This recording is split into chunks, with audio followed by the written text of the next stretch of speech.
Bucka Bucka Bucka. It's Rob the Car Guy, 2 wheels in the front, 2 wheels in the back. This is my first solo podcast. It's brought to you by Find Another One Entertainment. It's also brought to you by Will Meddy. Put the money in the bags, Will Money Bags. Never forget to put the money in the motherfucking bags. So, I've had 5 or 6 podcasts and they've never seemed to work. And I don't know what it is, man. Something about me, I don't give people second chances. And let me tell you something. I've been a piece of shit my whole fucking life.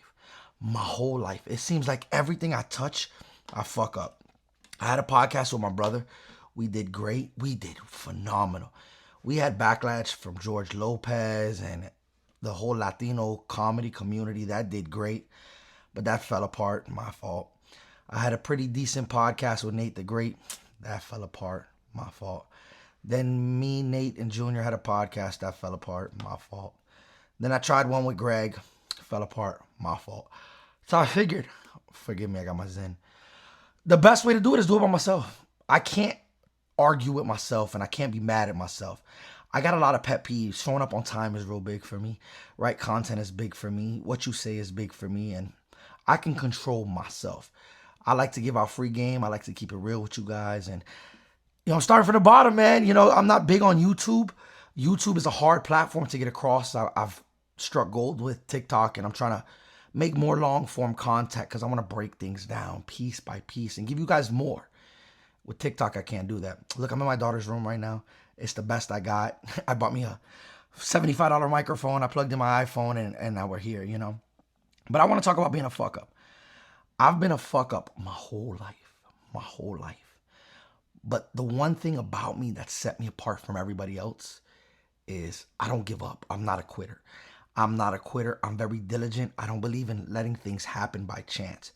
They say when God closes one door, he opens another. I believe that to a certain extent. Yeah, he closed the door, but you got to open the shit and you got to walk through the other one. So without efforts, there's nothing. And so, like I said, I'm here. I'm doing my thing. I'm trying to bring light to everything that goes on in my life. I know you guys are curious and I want you to hear about it. I've stepped into a new world that hasn't existed. I'm a trendsetter. Like, this is the first, I hate to compare myself to great people like Martin Luther King and Rosa Parks and Petey Pablo and 50 Cent, but I've stepped into a world in the auto industry that hadn't existed, right? There was a lot of big TikTokers before me, and I made my content because of them. I didn't like the information that was given out. Most of the motherfuckers are liars. A lot of their content is scripted, or it's just kakapui. So I decided to do it. I went viral on one video, and it took off. And ever since then, I've been pumping the pavement. So I think I've caused the most friction in the auto industry. So if you guys don't know, I got in a lot of trouble for one of my videos. I had a video about Toyota repos at a certain auction. I can't mention them, but it rhymes with Anaheim. And I literally got kicked out. This is my second time getting kicked out the auction, dog. Like, that's crazy. I'm allowed back this time. I'm allowed to buy cars. They kicked me out because I had my seminar group. It wasn't a kicked you out for forever. Let me tell you about the first time I got banned from Anaheim, and I got banned for life. So this was probably 10 years ago. I used to go to a night sale on Tuesday nights, me and my little brother. My little brother's 6'1", white, looks like Canelo with a big red afro. And we'd go to the auction every week, same days, to inspect the cars. We'd go Monday to inspect, Tuesday to buy, every week. And this is when you had a card, an actual ID card to get into the auction. And I remember one day we're driving some kind of nice Jeep. Security pulls up on us, asks us for ID. And I'm like, yo, my man, you're the same guy I gave my ID to when I walked in the gate. Why do I gotta give you my ID again? Now, hindsight, I know I should have just complied and gave him my ID and not gone through that bullshit. But being young, dumb, I gave him an attitude. I didn't know they write these things down. So they were concocting a file. And then a couple weeks later, we're in the auction again. And this time my brother forgets his ID. But Anaheim wasn't as strict as they were today. So security pulls up on us and they're like, yo, can we see IDs? Bucka, bucka, bucka. I was like, yo, here goes mine. He left his, but you can check in the system. They're like, nah, you guys got to go. And I don't really believe in racism. And I know that's going to cause some controversy. But I'm like, yo, my man, Them Indian dudes over there, you didn't ask for their ID. The Muslim dudes over there, you didn't ask for their ID. Why you fucking with us? Like, he's the only 6 foot something redhead with an afro. Like, what the fuck? You see us every week. What's your fucking problem? Whatever. Didn't know they wrote that down. At the time, I was selling a lot of weed, too. I had a little paper. I used to go in there, mouth full of gold teeth, chain, jewelry. Like, you couldn't tell me nothing. I thought I was the king of the hill, right? So, fast forward a couple weeks later, and we buy a Nissan for a customer, a specific car for a specific customer. And there used to be a little drive-out hut. So you'd have to drive the car out of the hut, go inside, get your paperwork, they'd release the gate, and then you leave. My brother's not the sharpest knife in the drawer. So at this time, I had my daughter with me. So my brother's at the front. This is the thing that goes down, the gate that goes down. This is the car, right? We're parked like this. The hut is right here. I'm parked right here with my daughter. So my brother goes inside. He can't get the paperwork. It's a mission. It's a nightmare. He just can't get it done. So he calls me, yo, Rob, I need you to come here. I don't know how to do the paperwork. I bet. So me and my daughter walk out the car, and I come up to the security, and I'm like, yo, I'm going to go inside and get the paperwork. He goes, yo, no kids are allowed on premises. I said, I get that. I understand, Papa. But she's just going to sit in the car with my brother. He's like, oh, no, I don't want her to do that. I was like, yo, that's the only way we're going to get the car out. Can you help me out? So he's like, I bet. So my daughter sits in the car with my brother. I go inside. It takes a little while because there's somebody new in the hut. But I eventually get the paperwork, right? I got it. I'm coming out. Now there's a line of cars. There's like 20 cars. There was no cars at first. So I'm like, shit. So I hand him the paperwork. He's like, yo, you got to go to the back of the line now. I'm like, brother, there's no way we can go to the back of the fucking line. We can't reverse the car. We're bumper to bumper. Here's the paperwork. Drop the gate. Let us get out. And he looks at me. He goes, yo, you're lucky. I'm working right now.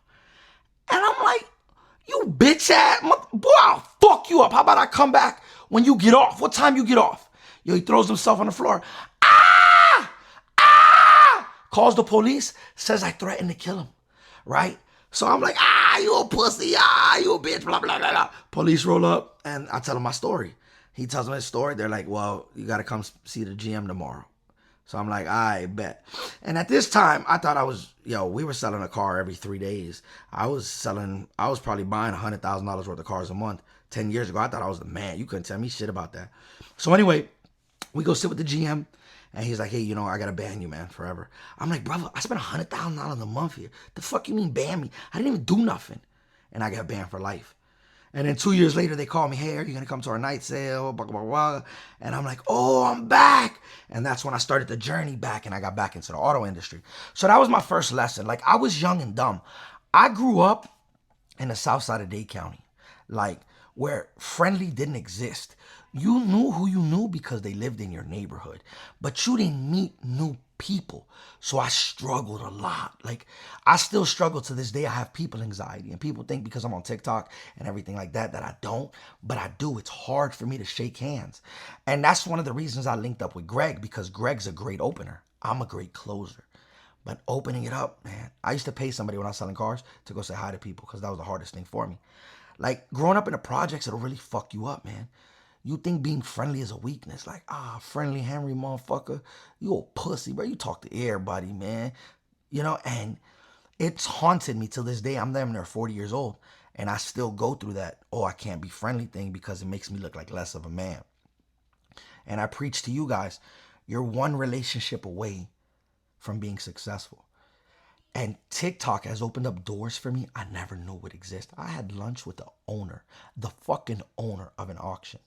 Like, he told me I could have my own lane. You know how big that is? That's huge, right? I sold out a seminar. That's huge. Now, the seminar went bad, and I apologize, and I'm making that up, and that's huge. And I'm saying all this to say, like, I'm in a new realm, man.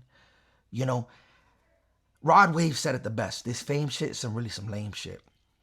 And I'm not even really famous. I got 150,000 on one social media platform. I got 100,000 on the other. But in the auto industry, I'm very recognizable. So people constantly, on a daily basis, barrage me with get-rich-quick schemes. They're like, yo, I can help you get paper. I'll help you do better. But if you really listen to what they're telling you, it's all a scheme for them to get out of a bad situation or for them to make money on my brand. And it's hard to navigate these things. When I was first approached about the seminar, I didn't know what to do. I said no first. I said no, right? And then I got all these people in my DM wanting help, and I'm listening to Gary Vee and all these guys who host seminars and things, and I'm like, maybe I can bring some value. I've never done this before, man. You know what I'm saying? I'm alone. Like, you would think with the level of social media I am, the bigger you get, the more money you make, the more alone you are, right? My phone only rings for favors. For favors. Don't nobody call and be like, bro, how you doing today, dog? How's everything? It's always like, bro, can I hold something? Damn, bro, I see you doing good, man. I need this. Bucka, bucka, bucka. Like, it's crazy, man, and it hurts because when I was on my dick, when I was broke, I had the best friends. Motherfucker will call you, will chop it up on the phone for an hour about last night or about a TV show we watching, about the family, about a movie, about whatever. Like, I had real thorough friends. Now, I don't even got no friends no more, man. I haven't talked to my mother in a year. My sister in a year, right? Like, it got bad, man. I thought as I blew up, it would be cool, right? Like, oh my God, dog, I'm TikTok famous. Nah, man, that shit suck. But I feel like I owe a debt of gratitude. It's like when I was hustling Bud. I wanted to stop. I wanted to stop. I had my kids. I had a nice house. I didn't want to do it anymore. But I felt like I was going to let my customers down because I had the best customer service. I had the best product. Like, I was really killing the game. I was really doing my thing. And then I got locked up. I caught a case. I caught a felony. I got caught. It was like 100,000. And I lost everything. And when I got out of jail, people called me, yo, Rob, you got work? Oh, I caught a case. All right, bro, hit me up when you got work. And then my phone just stopped ringing. My phone, out of nowhere, my phone stopped ringing, bro. And I'm like, damn, they didn't care about me. They didn't need me. What the fuck? That shit hurt. That shit really hurt. And then my best friend, I'm talking about babyism best friend. I'm talking about elementary school, middle school, high school, jail, thugging it, growing up from nothing to something. When I get out of jail, he hits me up. He's like, yo, Rob, I know you caught the case. You was slipping. But come pick up a package. I got you, dog. Don't worry about it. I need you to get back on your feet. Because I was one of his best customers. So my best friend was the plug. Like the plug. Like, oh, you got that much money? Oh, like millionaire movie star. Like, yo, the real deal Holyfield. And I tell him that I can't do it no more. He's like, dog, but you broke. You living at your mama crib. You can't pay your bills. You can't do shit for your kids. I know, but I could be there for my kids. I got 12 felonies. How many more you think I got to give away? I'm on probation, bruh. No, I can't do it no more. He hung up on me and blocked me, and I ain't talked to him since. It's been like 4 years since that, right? So I'm in this new space that hasn't existed yet, right? I got Toyota Legal calling me, talking about my videos. Like, I didn't see like I was doing anything wrong. This is public information. You can Google repos. There's hundreds of content creators posting about repos and dealerships and auctions. There's guys that are filming the transactions, like, but I'm the guy that got hit because I got the biggest voice, because I'm the only motherfucker standing up for the small guy, right? There's been times guy called me, hey, I lost arbitration. Nah, bro, you shouldn't have lost. Don't worry. I'll take care of it for you. Give me the VIN. I'm going to go in there and I'll fight for you because I've always been the little guy. I grew up poor. We couldn't afford the OR. I lived in FEMA huts with no electricity, no nothing. We had like a porta potty outside with a porta shower. Like, we grew up poor as fuck. Poor as fuck. And it hurt me because my family got money. My grandmother's a huge millionaire. She had a house next door to P. Diddy. And then when my parents got into dope, like my mother and father were heroin addicts. Fucking, dog, nobody came to our rescue. Nobody came to our rescue, man. You know, I remember, man, oh, this shit hurt. We would get leftovers from other people. So we had some leftover Chinese food one day and it was cold. But we ain't had no electricity, so we would cook it with a lighter. Like, you'd have a chicken wing with a lighter like this, and you pass the lighter on, and me and my little brother and sister, and you would taste the butane, you know what I mean? And it was a normal lifestyle because everybody around me was poor. I didn't know, like, we were so fucked up. We were so fucked up, you know what I mean? The only time I'd recognize it is my grandmother. I've been skiing every year since I was 15. So she would take us skiing for 2 weeks out the year. And I'm like, yo, we had a driver. We stayed in 5-star hotels. And I'm like, yo, this shit is crazy. But what fucked me up, she would make me and my brother split food at restaurants. You know, I've always been a hefty dude. And I've always been hungry. And I'm like, yo, this is my first opportunity. I can eat something good. And you gonna make me share it? right? She used to take us to the Goodwill to buy clothes. And I'm like, yo, you got it. Why are you treating us like this? Right? Why are you treating us like this? And then my mom's brothers, they're doing good, man. They're doing real good, you know. He run a construction company up in New York making buku money. And he did nothing for us. And it wasn't later on until life, when I got older, I was like, yo, if my brother ever fell out, man, his motherfucking kids living in my house. And they're not even going to feel a difference. I buy my kid a pair of sneakers, he going to get a pair of sneakers. Like my nephews and nieces, you got me fucked up if I'm going to let them struggle for some stupid shit my brother does. And I don't even fuck with my brother right now. No dice jit. But it changed me, man. Those struggles made me a different person. Like I'm die hard loyal. Die hard. I'll ride till the wheels fall off, but you only got one chance with me. Because I grew up in the projects, man. If you steal once, you're going to steal twice. I'll love you from a distance, but I'm not going to let you fuck up what I got. Because I got mouths to feed. You know, so when I got my platform, it was all about empowerment. Because my cousin ended up buying a coaching. He attended a seminar. It cost him $5,000 to $10,000 to buy houses in Detroit and get Section 8 rentals with no money. You know, I'm like, brother, that's a scam, dog. Nah, man, nah. But these coaches are so good. They put you in this world that if you don't complete the task, it's your fault. So a year passes by and I'm like, yo, how's that? Oh, man, I'm not applying myself. Bucka, bucka, bucka. I'm like, because it's not real, bro. It's not real. You want to know the truth to success? The truth to success is hard fucking work. It's sweat, it's sacrifice, it's tears. You know, so growing up, I listened to a lot of Trick Daddy, right? And he's got this verse. He goes, if that shit's whack as hell, talk about it, tell your dog, don't even buy that shit. So I bump my head for y'all. So I'm constantly trying to put you guys up on game, letting you know what's going on here, there, and the third. But it's cost me a lot. Y'all don't see the behind the scenes. And I got a lot of slack for the seminar. Right, a lot of people were mad at me. A lot of people understood. You know, either way, I don't give a fuck, right? Like, I'm sorry. I did what I could. But I'm in a new space. I bumped my head, and a group of people bumped their head with me. They spent their money. I'm so sorry about that. But I didn't know, man. I believed with all my heart, with everything in my soul, we were there to help you guys. And, you know, because of what went down, I don't talk to Greg no more. I cut him off. But I'm still facing repercussions from everything else, right? So now I'm spending hours on the phone coaching and teaching people for free. And I don't mind doing it, man, because I look at it like this. When me and my boy was coming up in the projects and he became a big dope boy, I'm talking about big, he put me on. He put me on. Like, yo, you starve with me, let's eat together. So in my thought process, it's like, okay, bet, look, if I can get somebody to the level I want to be at, because maybe they're smarter than me. Because I'm dumb as a rock, bro. I got a fucking GED, man. Maybe they can get there and then pull me up. So I'm all about, yo, let's empower the small guy. These motherfuckers been in power too long, man. It's time for us. Hold on, I'm fixing my seat. My ass hurt. It's time for us to get up and get it, right? So that's my whole goal and agenda. But, man, I'm telling you, it's lonely here, bro. Because I deal with the consequences. None of y'all are getting calls from Anaheim Legal. You know, none of y'all got sued by a bank. You know, credit acceptance, fuck them. I'm gonna mention their name. Hit me with a cease and desist. Man, fuck y'all. Fuck y'all. I'm gonna tell my truth, right? You know, and I tell you guys the truth all the time. And it's cost me a lot. You know? So, with that being said, I'm sorry about the seminar, but understand, I'm in a new space. I'm creating something that hasn't existed yet. There's never been a me. And I don't know how to deal with it because, one, I'm not friendly, dog. I fucking hate people when they want to fucking talk to me. I don't know what to say.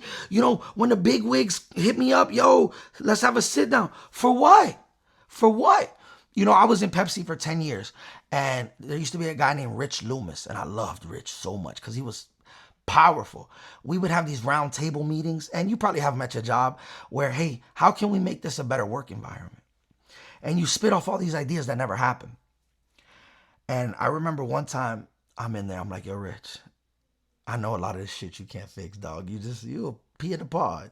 You're like, you ain't lying. I can't have this shit. 90% of this shit y'all motherfuckers ask for. I'm like, yo, the only thing I ask is, that's when Gatorade used to be 32 ounces. Man, can we fix the caps? Because every time that shit hit the floor, that shit bust. I got to clean up a bunch of Gatorade. He goes, man, listen, I'm going to tell all y'all the truth right now. Y'all are asking me to cure world hunger. I can't do that. And that's what it's like sitting down with these big wigs, right? You know, Anaheim one day called me, hey, we want you to come sit down with all the GMs of like 10 auctions. And we want you to talk to us about what we can do to improve ourselves. You already know. You haven't done it, right? You haven't done it, bruh. Like, me talking to you is not going to do nothing but waste my time. So I was like, fuck it, give me $500 an hour. They're like, oh, you're crazy. Why? Why? You're $1 billion company. Billion with a B. You can't give me $500 for 1 hour? Get the fuck out of here. I'm going to go in there with a list of shit you're never going to change, right? What are people's biggest complaints, man? Being lied to. Nobody wants to be lied to. Condition reports. Simple as that. Treating us like we're human when we walk in the door. But I'm in this new space, man. And I need y'all to help me get past these hurdles. You know, this shit is hard, dog. This shit is hard, man. And then as you grow too, as my dealerships progressed and we've made more money and life has gotten better for me, people be like, dog, you should humble yourself. What the fuck does that mean? What the fuck does that mean? Bitch, you wasn't shooting with me in the gym. Humble myself. This is the humble me, right? I don't call you to be like, dog, I just bought a Rolex. I don't do that. But if I put that bitch on, best believe I earned it, you know? If my lady drive a brand new car, best believe we earn that. If I live in the suburbs, best believe I earn it. You want me to be fucked up forever? Right? I bear the fruit of my labor. Like, yo, not just me, but y'all too. Y'all grinding hard every day for what? For what if my kid can't have a fresh-ass pair of Jordans? If he can't be in the living room fucking off on the Oculus watching an 80-inch screen TV? For what? I've been fucked up. I don't want to be that shit no more. Be humble. So you want me to make money and not spend it? You got me fucked up. You got me fucked up, right? Listen, there's a saying, nobody's better than nobody, right? That ain't true. That ain't true. Money make you better. Money really make you better. And a lot of people gonna disagree with me, but money make you better. You eat better food. You live in better neighborhoods. You drive better cars. That automatically makes you better. And I ain't rich by a mile. By a mile. I'm still struggling. I still live hand to mouth, right? But I'm better now. I'm better than the Rob of 10 years ago. So you can't tell me nobody's better than nobody, because 10 years ago me was a piece of shit. I used to be on Perico. I'd be in Miami every weekend, leaving my kids at the crib. Hell no. Now I'm a hard daddy. Like, I don't miss them. Every weekend I'm with my kids. Every weekend. Every weekend. Every now and then I'll go do some adult shit, but I'm home by 9 o'clock. 10 o'clock. Come on, man. You can't tell me growth, financial goals, and achievements don't make you better. It makes you better, right? What does humble even mean? That just means you're mad at me because I got something you don't have, and you feel like when I wear my big ass chain and my Rolex and my kids decked out to a party, you showing off. You fucking right I am, dog. You see this big ass chain? I bought that. Not on credit either. Not on credit. But you know, we work hard for this shit. You know, and this shit hard, bro. This shit hard. Like, there's no ways around that. Oh, let me get into this. So there was a dude who went viral talking about my seminar. I rock with him. Great guy. I forget his name. Don't matter. But he said you can't teach somebody how to buy cars. Totally wrong. Disagree with him 1,000%. Right? I can't teach you to be the best car buyer in the world, right? He was right about there's no formula. There's no plan. But most people getting into the car business don't know what they don't know. And I can teach you the things you don't know, right? So my seminar was a flop, 100%. But is coaching and mentorship worth the money? Yeah, all day, all day. I only learned how to finance because I invested in a guy, and I sat with him, my man Jonathan Jordan, Jay Breezy, for weeks. He taught me how to finance, right? And once I learned the basics, experience taught me the rest. So a coach and a mentor can only teach you the basics of the auto industry, because this is not like any other industry. You'll walk into the auction and have no idea what's going on, like what a green light is, what a yellow light is, what a blue light is, right? Those are things that can be taught. Everybody lives in a different market. Where I live, we can't sell Subarus. Up north, you can sell a ton of Subarus, right? So I can't teach you what car you should buy, but I can teach you how to avoid costly mistakes, right? I can teach you how to properly use Carfax, how to properly use AutoCheck, how to properly use the resources the auctions provide. I can teach you those things, right? And now I'm not selling a course or a seminar or anything like that. I don't got nothing to sell you right now. But what I'm saying is, if you've never done this, you're gonna lose, man. You're gonna lose. So it might be worth it to shadow somebody, go to the auction with somebody, and learn from them. There's a lot of value in learning, man. There's a lot of value in experience. I've been buying and selling cars 14 years. I went to dinner with the owner of an auction who's been doing it 40 plus years. And I learned so much. Can he teach me without lessons learned on my own to run an auction? No, but he can give me the blueprint. So somebody who's been in the game a long time can give you the blueprint to the business. And that's what any business, a laundromat, a burger joint, a corner store. I used to own a corner store. I can teach you the fundamentals of a corner store. You're still going to bump your head. You're still going to lose your money. You're still going to learn your lessons, right? But that foundation is the key to success. And that'll definitely help you go a long way, right?